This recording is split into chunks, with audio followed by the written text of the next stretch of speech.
Qadrli o'quvchilar, 3 yildan beri ustoz bo'lib turib, o'zim ham o'quvchi bo'lganman, ham ustoz bo'lganman va shu 3 ta narsani tushunishinglarni juda ham xohlayman.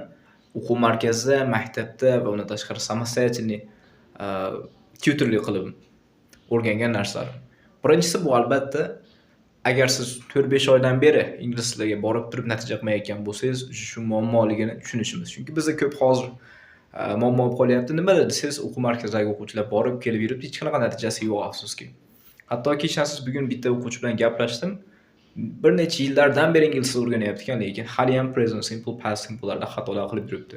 Bu narsa to'g'ri, o'quvchining dangasaligidan ham bo'lishi mumkin, lekin ko'p holatlarda sistema yomonligidan bo'lib qolyapti. Misol uchun bitta gruppada 15 dan 20 tagacha o'quvchi, o'g'il bola, qizlar bitta gruppada o'qishi, undan tashqari individual e'tibor yo'qligi.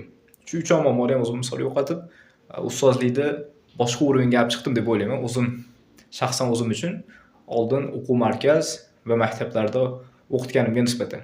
Va xuddi shu narsani sizlarga ham albatta juda ham xohlayman, natijaviy o'qishingizni. Bekardan bekar umringizni yo'qotmashingiz. Va shu sababdan shu narsalarni tushunishingiz juda ham kerak deb o'ylayman.